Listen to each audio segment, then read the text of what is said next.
Cambridge Muslim College, training the next generation of Muslim thinkers. Bismillah, alhamdulillah, wa salatu wa salamu ala rasulillah, wa alihi wa sahbihi wa man wala.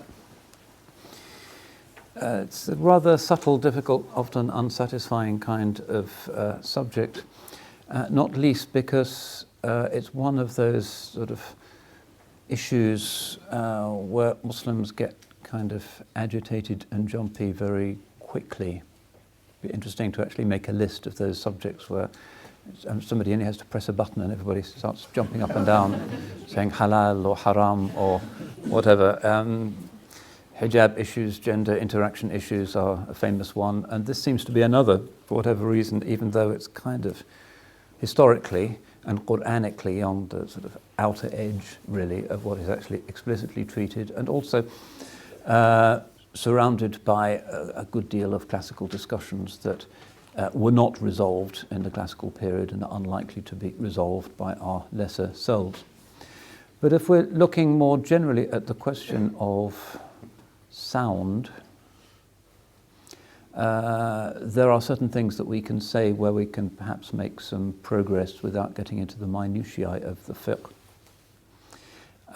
Sound is the sense whereby revelation first reaches us. The Quran is a book, a kitab, but the Iqra was about that one of the five senses that is to do with the ears. It's oral and the production of a sound which is only perceived by people who can hear. That is the modality of communication, human subjects engaging with each other in creation, which has been chosen preferentially to be the level on which the elemental principle of the divine speech operates. Revelation as a heard text. That means that we are dealing with a human faculty which is to do with hearing depth and engaging even with the infinite, because when we hear the divine speech, we are hearing something that is freighted with all of these theological paradoxes about the uncreated antiquity of the word. آيات حق من الرحمن محدثة قديمة صفة الموصوف بالقدم. It's verses from the merciful which are renewed but which are ancient, whose ancientness is the quality of he who is ancient. So when we hear the sound and the letters and the cadences and the syncopations of the book, what we are hearing is something that predates hearing itself. So already there is something about this that is mysterious, paradoxical, hard to figure out, but whose impact is profound. And music, using the word in the largest sense, anything beautiful that we like to hear, partakes of that. Scientists argue about it, psychologists argue about it. It's not just the fuqaha. Everybody is not sure what is going on here. Why is it that when human beings, not really very much animals or anything else as far as we can tell, but human beings listen to certain types of sounds, certain measurable neurological and physiological and behavioral consequences tend to occur? When we listen to other kinds of sounds, we get other sorts of responses that are often their opposite. What is it about sounds that can have this profound effect on us, that affect us more immediately than, say, seeing certain things or touching certain things? Sound is something that the ear is a deep part of us. What is happening here? And the neuroscientists have tried hard to figure this out. The octave, for instance, it's a kind of mystery, and they think they may have understood it, but perhaps they don't. Why is it that when you have middle C and then you go up to the C above it, every culture in the world recognizes that those two notes are different but the same? So if you go up to the D, people are less happy. It's not an octave, something else is happening. Why is that? What's the nature of the octave? Why should the human brain, the human ear be attuned to that? There's such a fundamental, basic thing in Chinese music, Indian music, Islamic music, Western music. It's something that's in us. It's not just a product of culture. Why should that be? Answer, not sure, but they're doing some interesting work. And now with various sophisticated electric resonance scanners and so forth, they can see things happening in the brain when certain sorts of sounds are produced. And we don't quite know how that works, just as we don't quite know why a certain cadence is considered to be harmonic, whereas other cadences are not. So if you have the first and the third and the fifth note of an octave, of a major octave, it makes a nice harmony. If you have, say, the first and a minor third and then a fifth, it becomes something that can shock us. And a lot of modern music is exploiting that because it's interested in us exploring why we are shocked by certain particular sounds. It's not a very pleasant experience to listen to a lot of it, but it is challenging us to think about why we have this assumption about the nature of beauty and certain symmetries. And the study of that goes back almost as far as the study of anything. The ancient Greeks were very interested in music. They had musical instruments, they had voices. Greek drama, which was their principal cultural production, was essentially like an operatic performance with lots of choruses, and it was musical. And we have an awareness of some of the modes that they used, the Dorian mode, the Mixolydian mode, some of which have their cognates moving on into the modes of Islamic music. And even Plato and others were thinking about Pythagoras. Why is it that some of these modes have a particular effect on us? And of course they couldn't really work it out, but in ancient times, and particularly Pythagoras, thought that it was because within us there is the capacity to resonate with things that are intrinsic in the universe, that are part of the mathematics and the geometry of the universe. So the idea that the celestial spheres actually make a particular sound or hit a particular note as they glide along, the music of the spheres, something that came into medieval Christian theology as well very often. Plato was sure of this. So the idea that harmony and our resonance with certain intervals, certain possibilities, is best explained in terms of it resonating with the musical instrument that is creation itself, something that has a very long history. And that goes into the Islamic discussions with Al-Farabi and his great book of music, and is developed. So it's something human beings have always been interested in, and we still can't quite explain it. But still, it has such a significant impact that music therapy is now a big thing that you can get on the NHS, and all the major hospitals will offer things for a wide range of complaints. If you look at any big medical website and you look up music therapy, you'll see that almost everything is covered by forms of music therapy which are known to have positive clinical outcomes. Otherwise, the NHS wouldn't pay for it if it was useless. Just somebody listening to music, they're not going to pay for that. It has a clinical outcome. And we all think, well, it's probably mental illnesses. That is true because certain forms of schizophrenia are routinely treated with music therapy now. Sometimes forms of chronic depression are treated with music. The major hospitals will have people who work through people with music, instruments, rhythms sometimes. We don't quite know why it works, but we can see that it does work. And a lot of mental health care actually uses therapies whose actual mode of operation is not really understood, but since it works, we go with it, because the brain consciousness is such a subtle, difficult thing. We're really in the infancy of neuroscience still.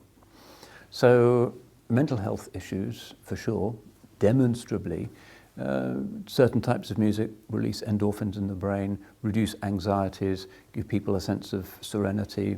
Everybody knows that certain types of music, certain harmonies, help us to chill. Who doesn't know that? And in certain focused scientific ways, this is effective in treating certain forms of mental illness. Obsessive compulsive disorder sometimes can be usefully treated with music therapy. Certain allergies even. Also heart disease. It's been shown that the pulse is regularized by music, and that also the blood pressure is lowered amongst people who are listening to music.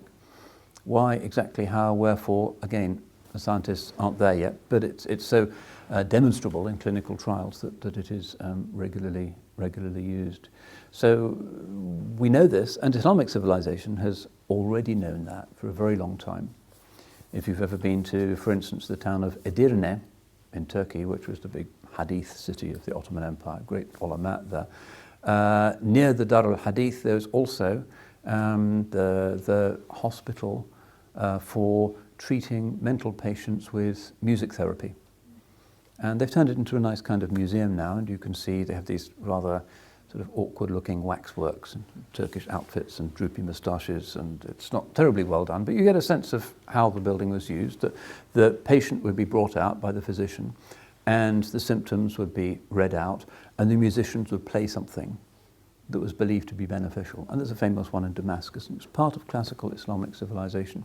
And that still is alive. You can go to Istanbul and you can buy CDs of music that is used in the treatment of mental disorders. It's still a living tradition. And the Turks have other things to do with rhythms as well, and to do with the beat of a horse's hooves, which is a very ancient therapy that they have from pre-Islamic times, that they believe that somebody with a mental disorder can be helped by the rhythm of riding on a horse of a particular kind.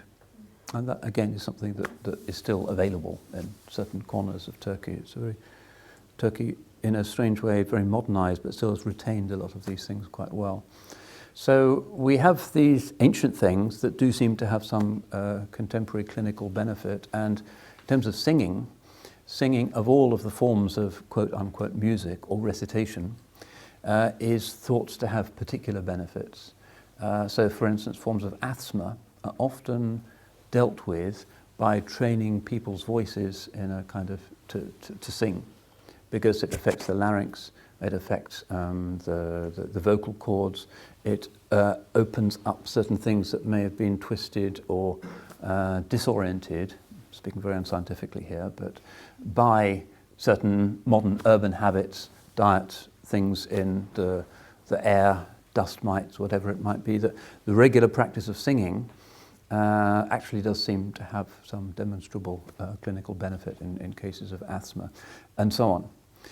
And this is not very surprising because these are very ancient practices. Singing, some anthropologists, paleontologists will say actually singing is before speech for human beings. Very, very ancient. It's a secular view, of course, but it's the speculation that they offer. It's something elemental. Human beings have always sung. There is no culture ever known amongst human beings where there haven't been traditions of getting together around the campfire and singing together, reciting the heroism of one's ancestors, talking about God or the gods, and collectively celebrating. It's something very antique, and therefore something that's natural to the species, and therefore has positive health outcomes.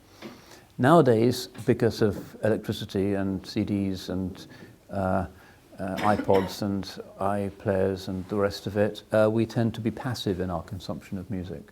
But historically, that was not the case. Historically, people generally were generators of their own music, and this helped to bond families, to bond neighborhoods, to bond church communities, to bond all different religious communities through the human sharing that comes about by jointly making a sound. It's a little bit like sharing a meal together. You're doing something bodily, and as it were, the breaths commingle and everybody has to be on the same page. And it's always been, in Elizabethan England, it was what you did when you went to visit somebody. You would bring along sheet music, and it was specially printed so one sheet of paper for poor people, this was expensive, could be put on a table, and people could read it wherever they were around the table with different parts, and they were really good because they didn't have TVs, they didn't have iTunes passwords, it was just their own music. And because it was what they did, they were often, it's thought, really good. And it was a major form of cultural production, which nowadays we've lost. Most of us don't really like other people listening to us singing. We do it kind of quietly in front of the shaving mirror or something because we're not good at it. We're not trained. But historically, human communities would sing and would sing well. And very few people are naturally tone deaf. Occasionally, people just can't hit a note. That's maybe 1 in 100 people. usually, if people don't sing well, it's because they've lost a certain knack of listening to others, and the individualism, the self-centeredness of modernity tends to make us less good at listening to subtler things of what's going on in the environment. And the fact there's so many sounds going on simultaneously in the modern world doesn't help either. In a traditional society, there might be a donkey sort of somewhere around the corner, and one's wife might be shrieking at the children. There might be a few recognizable sounds, but the modern city, which is a real cacophony of thousands of cars and sirens and other stuff, is something that seems to be blunting our capacity to recognize pitch. So people nowadays are not so good at singing as they used to. And of course, with the secularization of society, they don't learn the carols, they don't learn the hymns, and we're kind of passive in our consumption of music, partly also because people can make money out of us being passive, whereas if we're generating it ourselves, the kind of capitalistic system isn't quite so good at making money out of that. So there's something about modernity that makes us passive consumers of music rather than active producers of it. So what is fairly evident is that the production of music and of beautiful sounds, and singing in particular, is as old as human beings, and is also something that's particularly important in religion. I don't think there's a single religion that hasn't cultivated the beauty of sound. The Holy Prophet ﷺ said to one of his companions who had a beautiful voice reciting Quran, لَقَدْ أُوتِيتَ مِزْمَارًا مِنْ مَزَامِيرِ آلِ دَاوُدَ. You've been given one of the pipes of David, because according to the biblical text, David played pipes and danced in front of the Ark of the Covenant. That's in their story. But we have this idea of beauty in Quranic recitation being important. حَسِّنُوا الْقُرْآنَ بِأَصْوَاتِكُمْ. Make the Qur'an more beautiful through your voices. And this is something that everybody's experienced.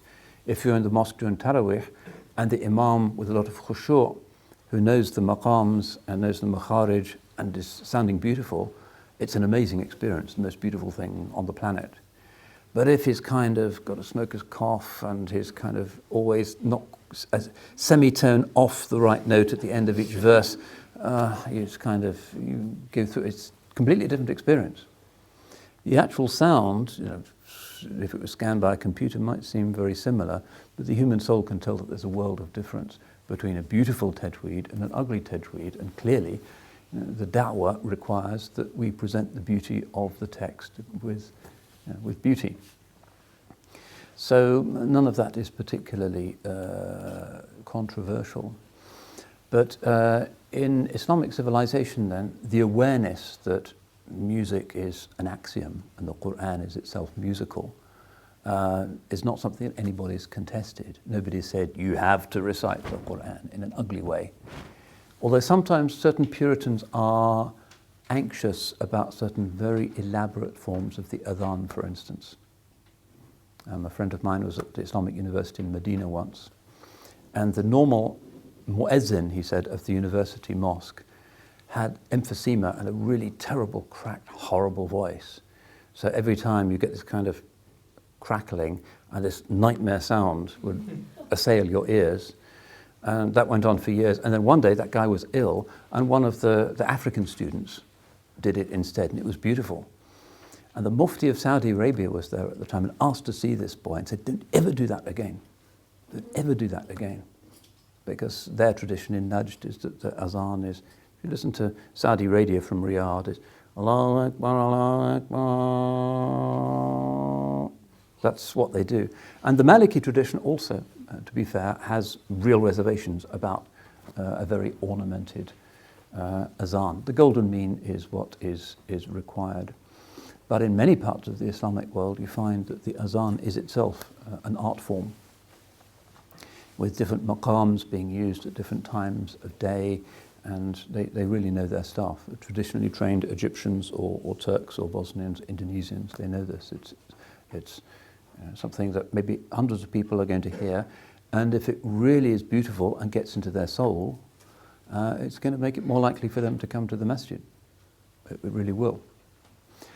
Now, Islamic music, I mentioned that Greek music has the modes, a few basic modes, the Phrygian mode also. We don't know too much about how that worked, although some modern musicologists have reconstructed what ancient Greek music sounded like, pentatonic scale and certain, the lyre that they had, and also a pipe with two pipes, and we can kind of reconstruct what it sounded like. But one of the features of Islamic music, including tajweed, is the gigantic multiplication of the modes, which become the principal form of aesthetic expression in the oral dimension of Islamic civilization. And everybody had to know the modes. I remember when I was living in Cairo, there were certain great opportunities for the mujawwid, the Quran reciter, really to entrance and intoxicate his audience and to make them cry. So the really good ones were really good, even though the microphones, oh my God.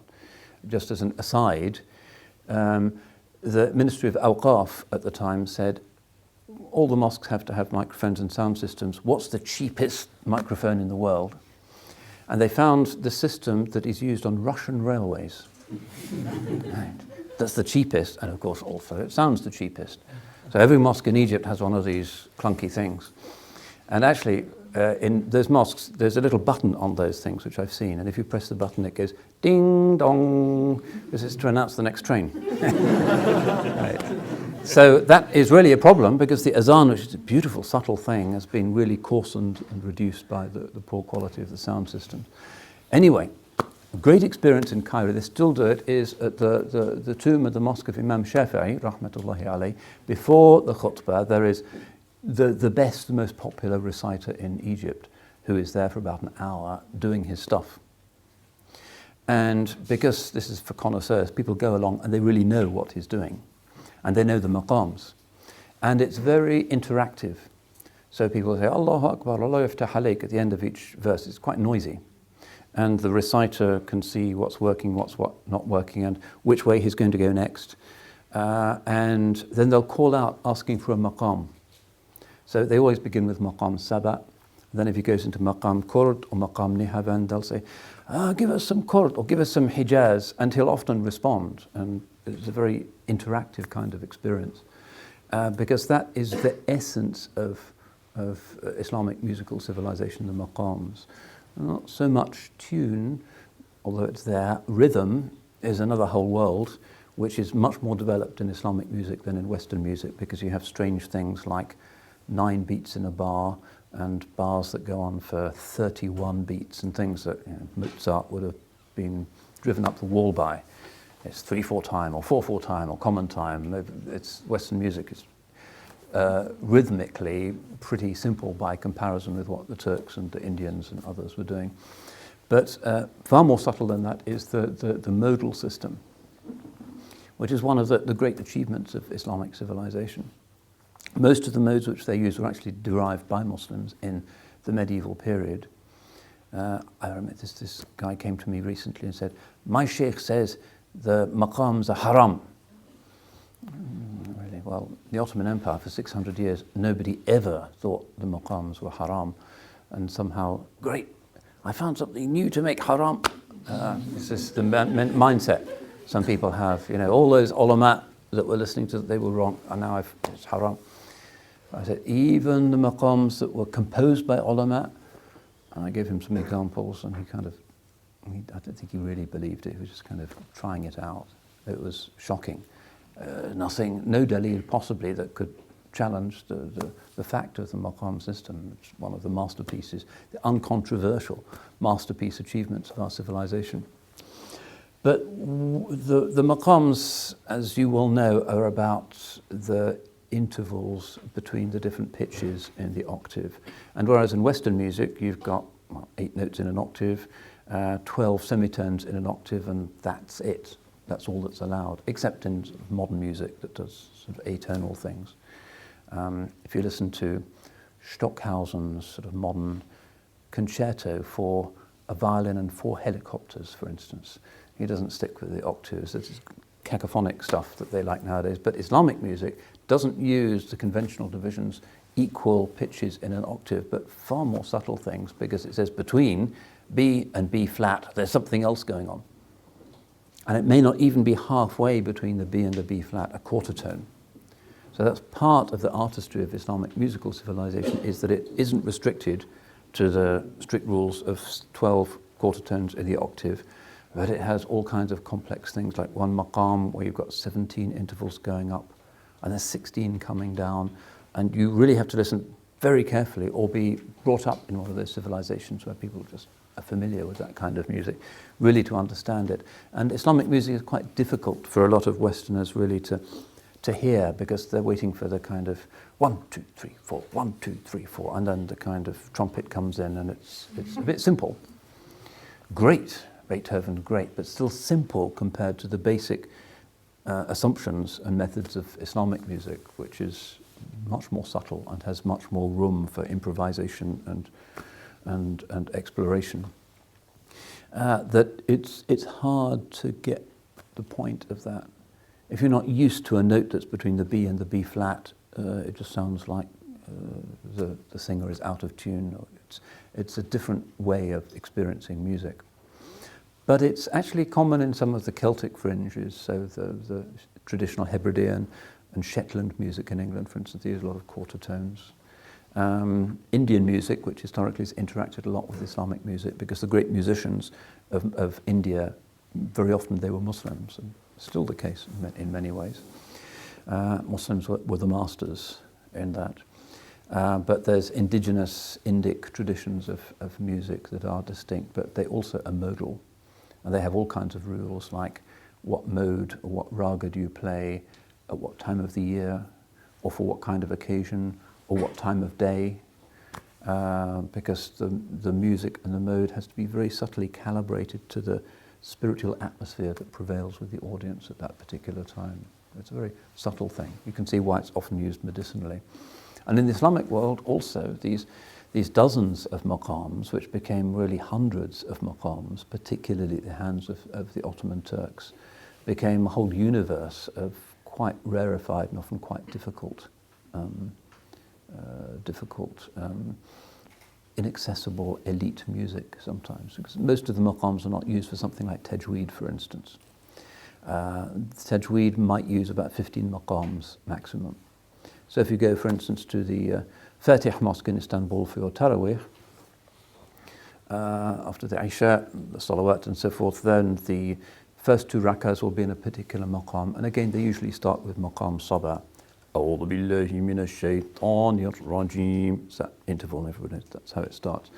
And then after 2 rakas, there'll be a tasbih or a tamjid, and then another 2 rakas, and then there'll be an ilahi in a different maqam. There'll be a group of men who are singing in a different maqam, and then the next 4 rakas of the Taraweeh will be in that maqam. And then it will go back usually, not always, I think, usually to maqam Sabah according to this traditional progression. But they won't use some of the very rarefied things that were used for Ottoman court music, for sort of private soirees. Those aren't usually used for tajweed. It's not haram, it's just not customary to make people think this sounds a bit new or strange when they really should be concentrating on the sound of the Qur'an. The subtlest question then is, if we know, and the neurologists tell us, that music has an effect on the brain waves and an effect on the physiology, and something deep that goes within us, can we look at each maqam and say, this maqam produces this kind of mood, and this maqam suppresses that kind of mood? And historically the Muslims have said yes. So Farabi, who wrote the first big book of music in our civilization, early Arabic philosopher, famous lutenist as well, the story goes that with his lute he could make an audience laugh, or he could make an audience cry, just through going through the maqams. So there is a theory in our civilization that identifies particular maqams with particular moods, which is why some are used at funerals, for instance, and others at weddings, obvious things, but there's more subtle things as well. And what happens on the sort of subtle liminal level when a great practitioner of tajweed or salawat or mawlid is taking people up through the maqams in a particular order at a particular time of day, when it's raining or when it's not raining, or the other things that are affecting the psychic environment of the people, and then taking them back down again. It's probably beyond words, as music is anyway. But those who are in that environment, particularly those who are really familiar with the tradition, for them it's a finer, deeper, more amazing experience than listening to Dame Kiri at the London Coliseum, belting out Verdi. It's something that is deep. So we know that we have this amazing civilization in Islam. The question of instrumental music, I didn't really want to get into the sort of the fiqhiyat, and I mentioned that this is a kind of panic button issue for a lot of Muslims. It is the consensus of the four Sunni schools that instrumental music, which they argue over the exact definition of it, is haram. And that's the normal view. But if you start to go looking, if you're interested in minority views, the safest thing in Islam is always to take what seems to be the consensual view. I mean, even Adil al-Kalbani, really unexpected voice. If you know who Adil al-Kalbani is this big sort of Saudi preacher, Salafi, who has sometimes unusual and controversial views, and sometimes he's leading the prayer in Mecca, and then sometimes he says something and they find somebody else. He's kind of thinks for himself. He's the one who last year did the famous tweet about ISIS, if you may recall that, even got into the English press, saying, we have to admit that ISIS comes from our own Salafi Aqidah. And that was a huge thing in Saudi Arabia, and people say, oh no, it's got nothing to do with us. But this is what he said, his tweet, and then he went on Saudi television to explain, we generated them. But the other controversy he's got himself involved with is about 6 years ago, when he really went in a kind of Zahiri, tooth-comb way through all of the relevant hadiths and said that he doesn't actually think that instrumental music is haram. Qamat al-Qiyamah, everybody starts jumping up and shouting and astaghfirullah. But insofar as you can see a kind of pattern emerging on the landscape of the ulama with their different positions, huge, ugly generalization, but maybe there's something in it. The more you move towards the kind of aql side of the fiqh spectrum, the Hanafis, the more people are inclined to prohibit. And the more you move towards the naql, or the sort of hadith-based area, the more you're going to find people who will allow it. The Zahiris, for instance, who are kind of more literalist than the Hanbalis, generally allow most instrumental music. So Ibn Hazm, a Zahiri, the most literalist of all, says everything that isn't explicitly forbidden in the Quran and the Hadith is all right, and you don't have the right to do qiyas or to extrapolate in any way. And if this particular type of Spanish flute is not there in a specific hadith and forbidden, it's not within the human powers to say that that thing is forbidden. And that's his well-known view.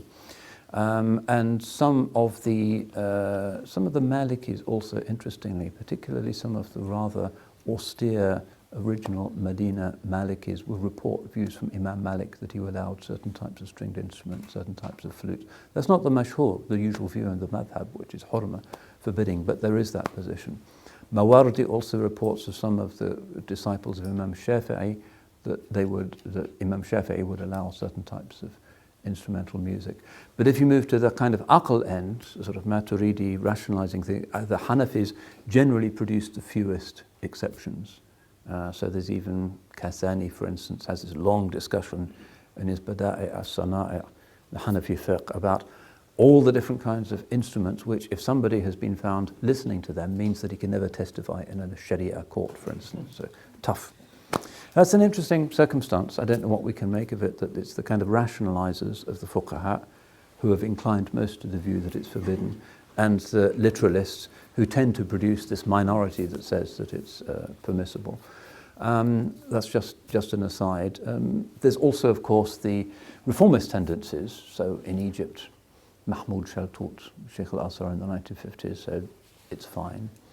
Sheikh Abdal Haq in the early 1980s, when I was living in Egypt, did a more complex fatwa, looking at the classical views and saying it's not a matter of consensus, it's a matter of majority hukum, that instrumental music is not allowed.